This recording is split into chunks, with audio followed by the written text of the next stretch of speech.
Camera's running.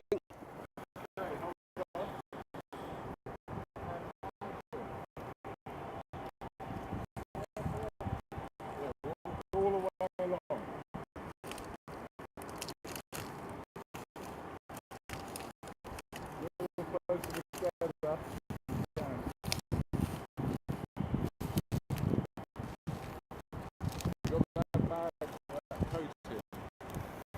Yes.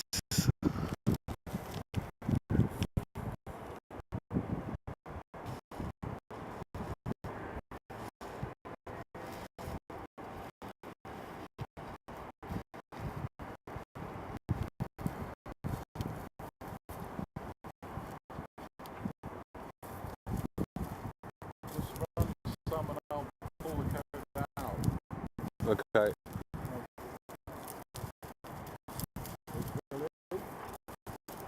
No, they're out of frame now. Okay, we can start there, guys.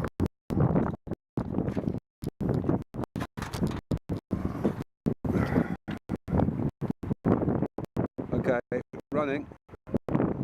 And action.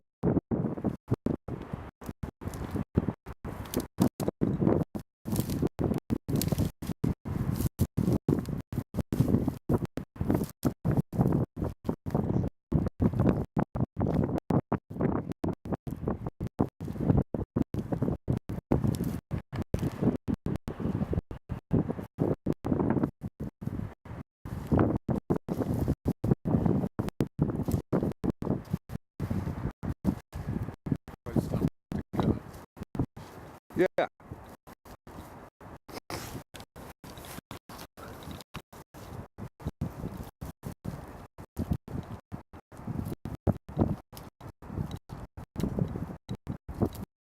Okay, back the other way.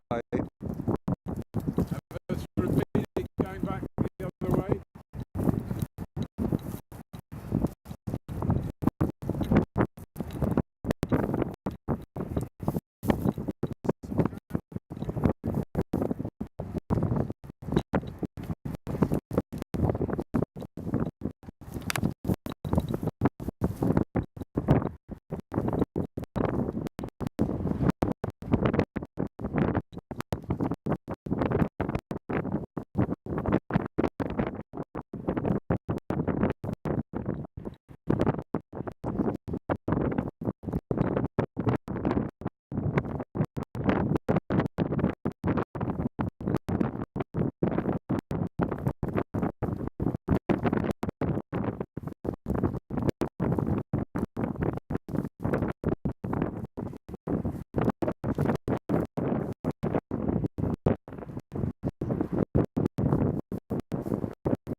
Good.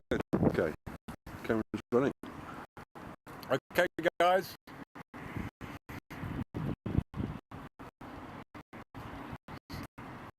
Reasonably close together again. Off you go.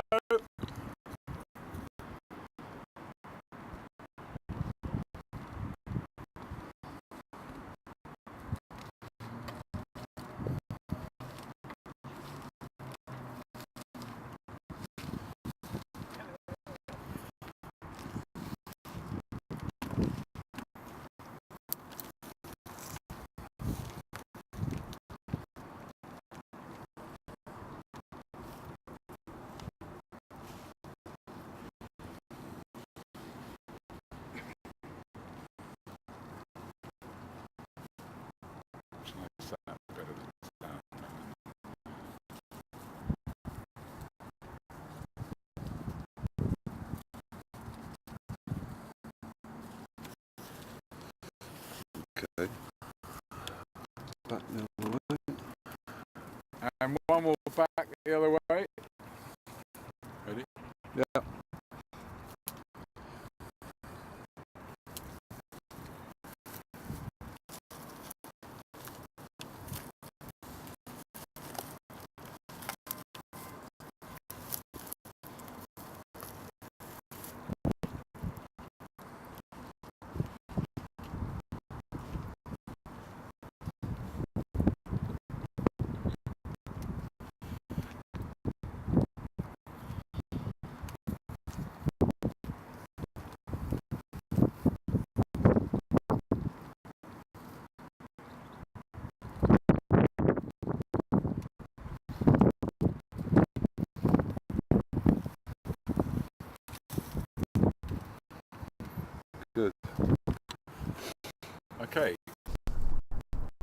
for you to take one. Okay, we'll put a sync clap on now, Steve. Well, I can't clap. You go right over. Do you want us to clap? Yeah? Yeah. Could be the happy clappies. Yeah? Clap one.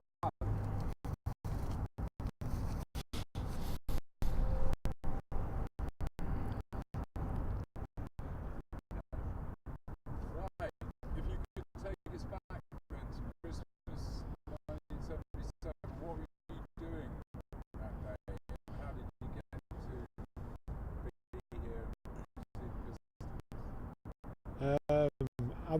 I remember going round to Chris's house, and it was a nice sunny day like this, and we just sat around doing nothing, and the Queen's speech came on, and we just said, "Oh no, not this again." And I can't remember which one of us said we've got to go and do something. So Sex Pistols are playing in Huddersfield tonight. So let's go there then. Nice sunny day. So we just set off walking to Huddersfield to see Sex Pistols. How long did you have to walk? I remember it being 16 miles, but it's only 9 miles now. But it took us 3 hours. It's obviously shorter than it used to be. No, you have to go down Manchester Road, Huddersfield Road, and in through Bingley, and then down Bradford Road into Huddersfield. Bingley? Brighouse. Sorry. Why did you have to walk? Were there no There was Christmas Day. It was a Sunday as well. And them days, there was no bus. I don't think there were buses running on a Sunday anyway. Christmas Day as well. No trains. No trains. Couldn't afford a taxi. Couldn't afford a taxi. Nobody had any cars at that hour. We were too young. He was only 15. I was just turned 17. So no transport. So walking was the only option. And how had Christmas Day been? What had you done until that? Well, it was just another normal, boring, Nothing. nothing day, like every other Christmas day, you know. Except for weather was nice, that was the only difference. Did the Queen have anything interesting to say? Not really. Did we watch it? I don't think we watched it. Did I we? think it was on the telly when we decided to go. And I just remember saying, "Oh, I've had enough of this shit. Let's just go and see Sex Pistols."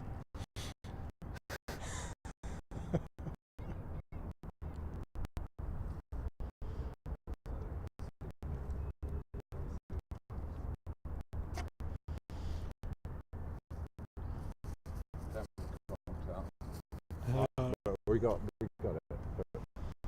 You could say it. Think clap two. The Queen, do the Queen thing. Her message was no longer relevant. It was the Sex Pistols message that was more important. Do you feel it was like two things clashing? Your traditional Christmas Day with the TV and then It was, it was massive, you know, because the Sex Pistols couldn't even get any gigs at that point. You know, we were reading about all the excitement and fun they were getting up to, but everyone was getting denied the chance to see them. And then all of a sudden, in the space of a week, we had them twice. So we were quite lucky to see. Everyone was like really pleased. Most of the Bradford punks went to the Keighley gig, on the Monday because nobody, because of the transport situation, Christmas Day. We went as well, but we changed his mind and decided to go on Christmas Day as well. It just seemed like the perfect, and with the sun being out, it just seemed like, yeah. Yeah, but the Keighley gig, didn't you say you couldn't see anything, could you? No, the Keighley gig, there was stage was halfway up the wall, opposite the balcony. Everybody was below. The dance floor was down below, and John Lydon had to look over the top of the gig to see the people below. So, were you, how tired were you? Was it cold? No, It was okay. it was a really nice warm day. We bumped into another lad walking who walked with us. He was coming from a different part of Bradford. As we got to Wyke, we were getting a bit thirsty, so he jumped off this wall and nicked some milk from this milkman. So A bit like this. it was like this. It was a sunny day like this, but we, you know, we weren't cold at all. It just seemed like the perfect day. It was just, you know, it was so strange to have a warm day on Christmas Day, because in them days there were proper Christmases, you know, with proper snow up to 3 foot deep sometimes, especially up north. You know, it just seemed like some kind of message or something. Got to go see the Sex Pistols. So were there a lot of kids walking from that campus? Well, there were only us three walked from Bradford. I don't know whether only other people walked from anywhere else. But as we got to the gig, we got there just as the sun was going down, and there was the queue to go into the gig was all like Tetley Bittermen and, you know, firefighters and loads of all people just turned up to see the freak show. I mean, we didn't see hardly any punks in the queue. There was about 5 or 6 punks, maybe 10. And we spoke to them, and they were from Liverpool and Manchester and Wolverhampton. And them that told us the gig had sold out. So we just sat down on the floor because we were tired from walking from the gig. And then somebody brought some sandwiches out that were left over from the party in the afternoon. I haven't got a clue. I just remember him coming in. They came out through the door and handed them to us. Did Malcolm get you in? So the story of that. I've just found out recently that it was Malcolm.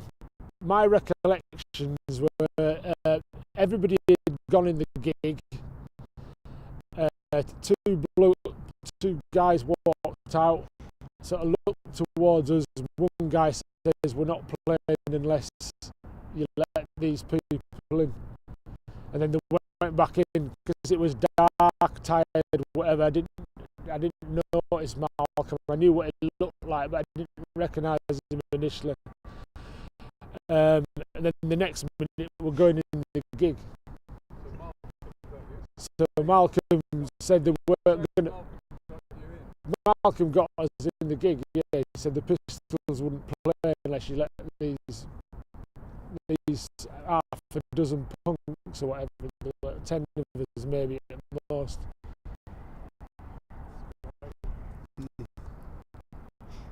And yeah, describe the gig once we got going.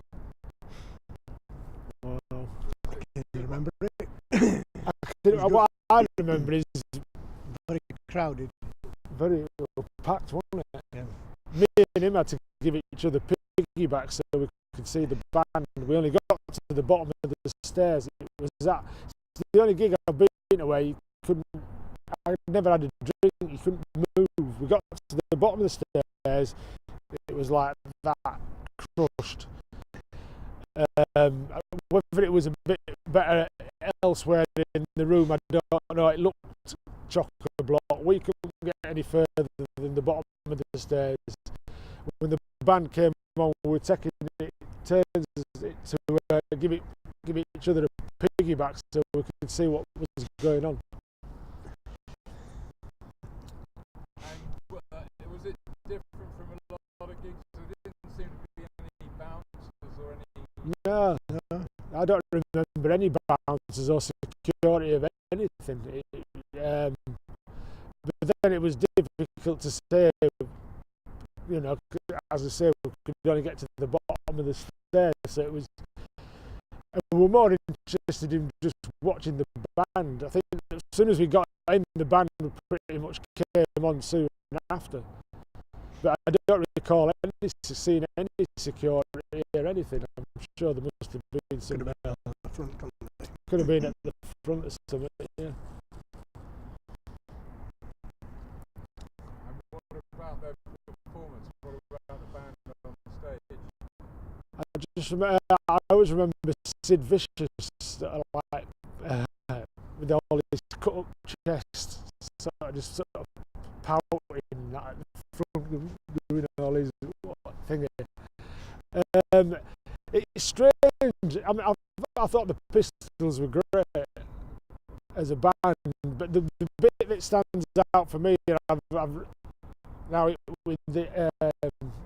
realised that I got it wrong. I can just remember John Lydon going, "Here's your Christmas national anthem," and went straight to God Save the Queen. And I always felt that was at the beginning of the gig, but somebody sent me a CD of the gig, and it's for the encore. That was the bit that struck a chord with me. And I was possibly thinking about the Queen thing as well that we were watching earlier on. So there's like correlation with that, and it like is good. There you go, mate.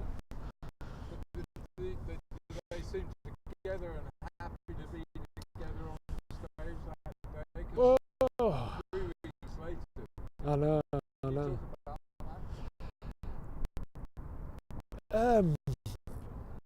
Not knowing the band so well, I mean, we spoke to Lydon afterwards, when the gig emptied, and he seemed really relaxed and friendly and that, and you know, we were talking about. Look, we spoke to him for about half an hour. I think he came to Chris, and he tried to tap a fag off his dinner, and then some other friends from Bradford came over. We were just talking to him, and it was from what he said to us, he wasn't thinking the Pistols were going to be splitting up, because he was telling it. We were asking him about what it was like in London and gigs, and he was saying, "No, you've got to get down, you know, come and see us sometime," and all that sort of thing. So it was like, you know, there was a continuation going in his head, because he said to us, you know, if we play any gigs in London, come along and we'll try and get you in and that. So he wasn't thinking of the Pistols ending at that point. Because that was very unlike big bands at that time, to spend the time talking to the fans. I think as you know, we were young and naive, and punk was totally against all that pop star image. But you know, the Pistols were that sort of famous. I'm supposed even in our heads, we were still kind of thinking it was like seeing a big pop star. You know, for him to just walk up and start talking to us and talking to you like he was just your best mate, or you know, there was no "I'm in the band, you're who's come to see us, there was like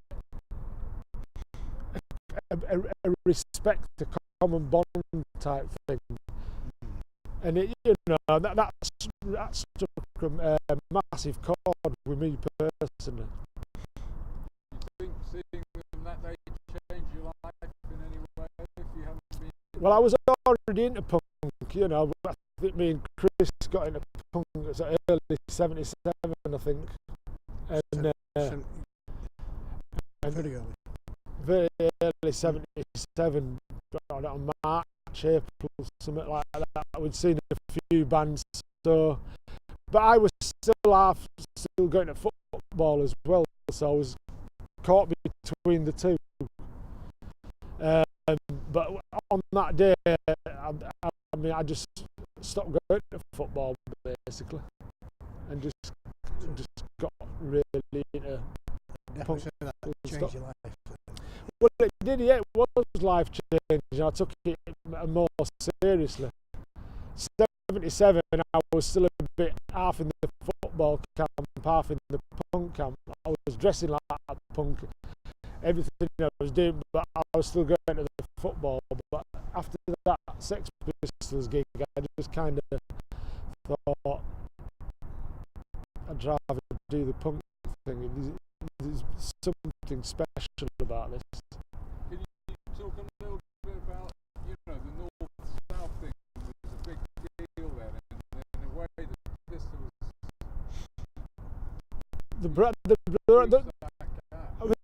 It's not a lot of good things came out of the Pistols for me. I mean, I was going to football, and the only time I ever met anybody from another city, it was just a big punch up, you know, and I'd rather get on with people.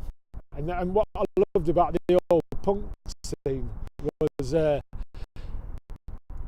didn't matter where you come from.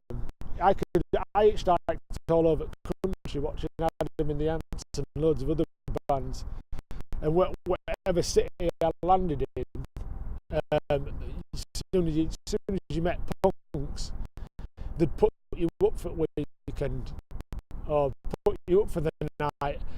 Specifically 77, 78, it changed a bit in 79. It all started to get a bit normal and back to the normal boring crap. You know, there were more fights at gigs and all that sort of thing. People became more territorial. But for that 77, 78, it felt like there was something special. There was people were coming together with some kind of union going on. Things were changing, and that had a massive impact on me as well. There was definitely a split between northerners and southerners. There was that's when I started going to London. I mean, I first went down as Seditionaries in October the 1st, 1977, to watch Leeds versus Chelsea. And I remember going to Seditionaries and looking at the clothes and walking down the King's Road and seeing all the punks. And there was definitely a north-south divide. But when I started going to London and meeting people, I used to get all the usual stereotypical comments, oh, where's you whip it and your flat cap and all that sort of stuff. And I remember watching Coronation Street one day, and it turned out that particular episode had actually been on Up North the week before. So I just talked all the way through it and spoiled it for them all. But you know, there was definitely a north-south. But I think with the punk thing, it was more friendly banter. But when I was down south, not in a punk venue, there was definitely, I got a lot of hostility. In a way, the Pistols were the first ones to break that down. I think the Pistols broke a lot of taboos. I mean, you know, gender is another one that they burned down, and racial issues. You know, it was about being inclusive, not exclusive. You know, it didn't matter what your sexual orientation was, what nationality you are, where you lived or anything. It broke all those sort of kind of taboos down. And you know, they were the first band that made that happen. For me, anyway. Can we talk just a little bit about the time? And you know, it was a hard time, wasn't it? A little bit about the firemen's strike. Chris, maybe you. I think 15. I'm struggling to remember. I'm struggling to remember a lot of these incidents till John spoke to me last week. So I'm finding it. This is a revelation to me. I can't remember a lot of the things we did in them days. It's what, 36 years ago. So. Were you involved in firemen's families? Any of your friends? No, not that I know of. No, well, like I said, I was at the end of leaving school, so I think more in my head was about whether I went to school, whether I didn't go to school, whether I stayed and did my exams. It was a strange part of life, because just before we left home before my 16th birthday. So I think we moved into town, and I said the whole thing changed round about the Sex Pistols gig, from a whole life-changing experience. But I don't remember anything from a fireman point of view. Think at 3.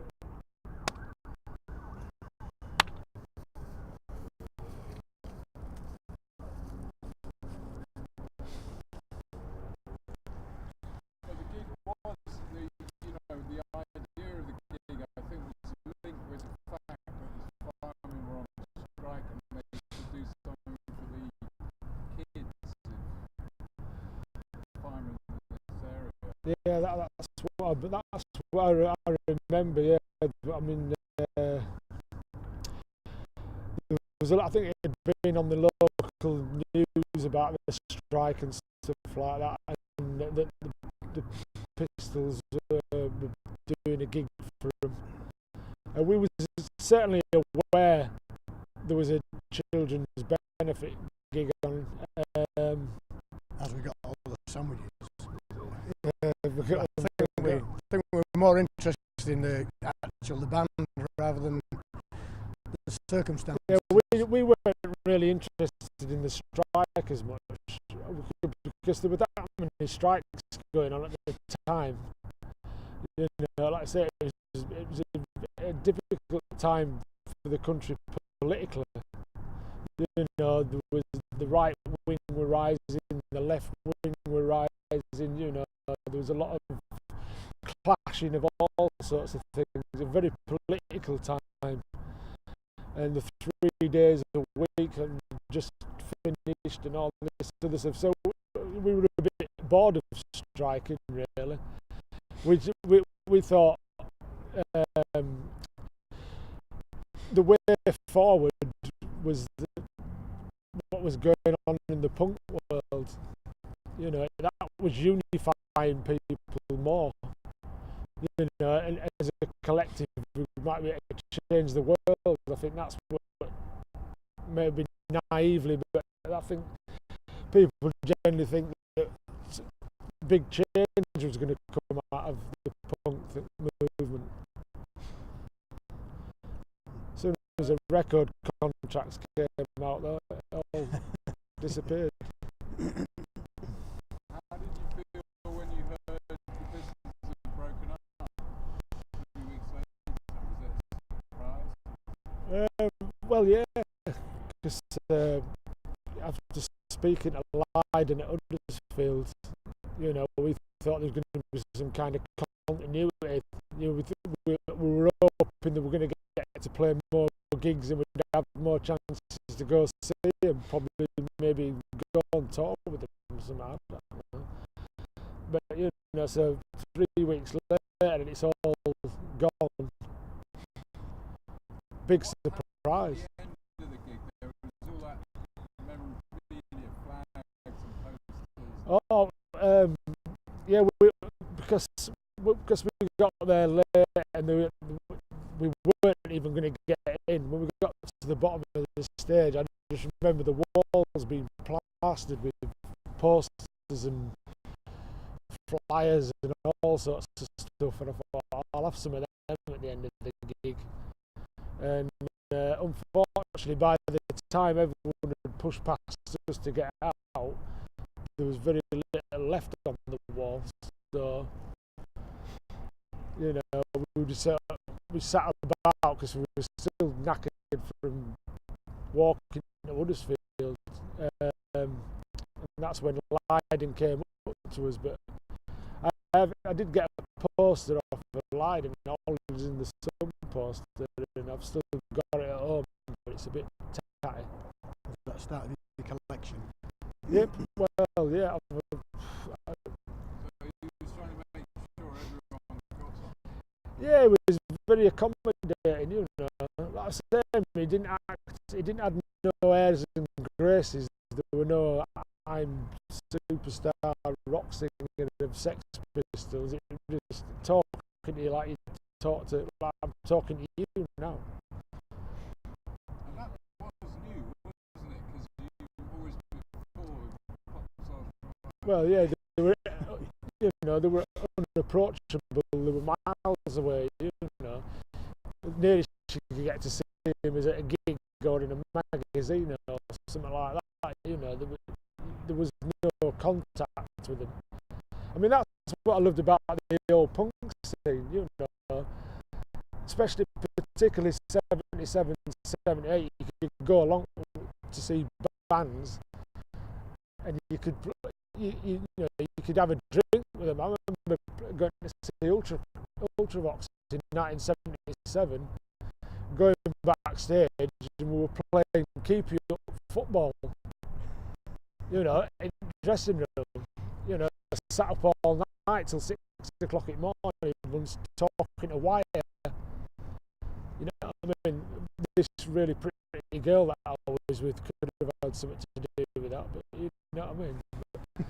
But you know, and that was great. So as Christmases go, can you say what that one was like?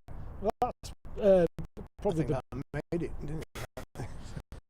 I don't think there'd be a Christmas as good as that one, unless Sex Pistols are going to play this Christmas.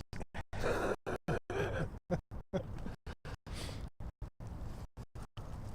you ever think about the gig? Does it come back to you? Does it still mean something to you? Well, I've never really been out of the punk rock scene as such, I suppose. You know, I moved to London, started following Adam and the Ants, and I got to know a lot of the London punks. Spent years there squatting, you know, so that punk lifestyle was like pretty much 24/7. Used to go down to Seditionaries. I worked at Boy down on the King's Road for a while, you know, so I got it was my life. 1986 I came back to Bradford, and it's sort of like sort of dwindling in the past till about a few years ago, when everyone got on the internet and Facebook and MySpace and places like that, and suddenly I'm back in touch with all my peers from 1977, and we're all meeting up again and going to see each other's bands and going out for nights out, and you know, full circle, basically. Punk's not dead, it just went dormant for a while. That was great. Thank you. Thank you. Knackers.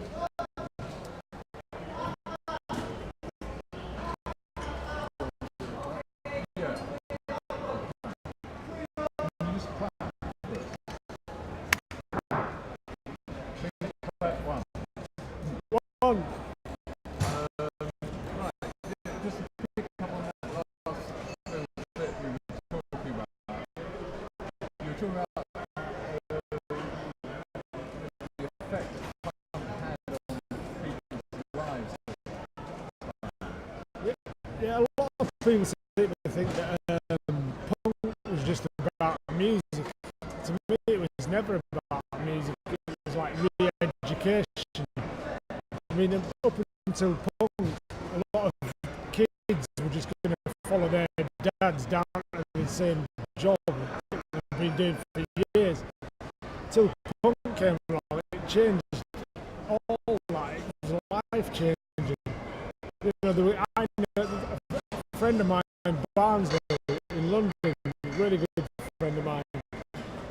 Because of punk, he up until recently, was doing a business fashion industry with Joe Corey, Vivian and Malcolm's son. Now, if it hadn't been for punk rock, he wouldn't have been doing that. You know, it was far-reaching.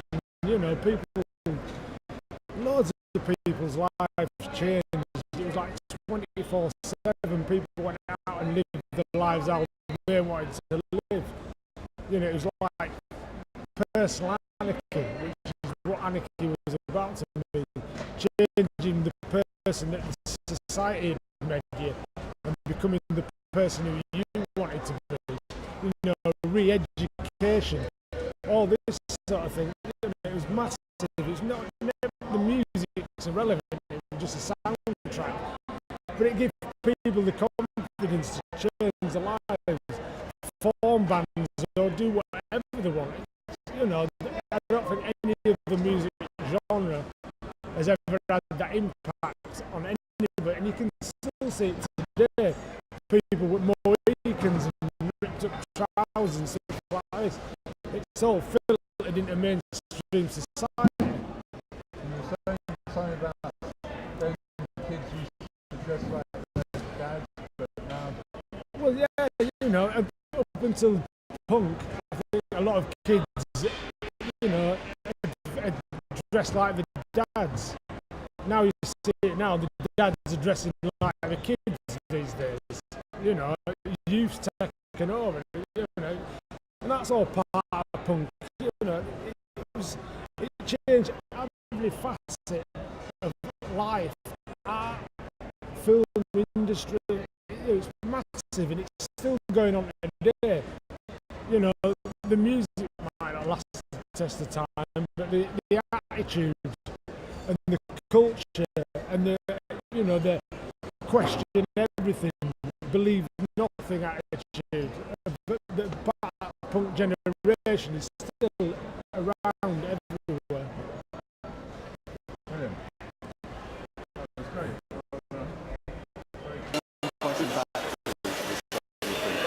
Just an inch lower. And very, Yeah. very light. So,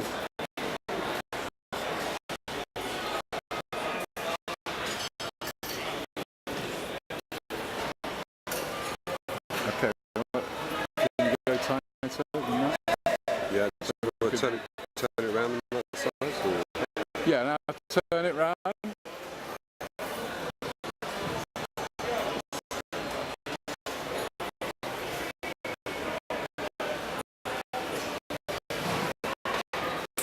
Okay, good.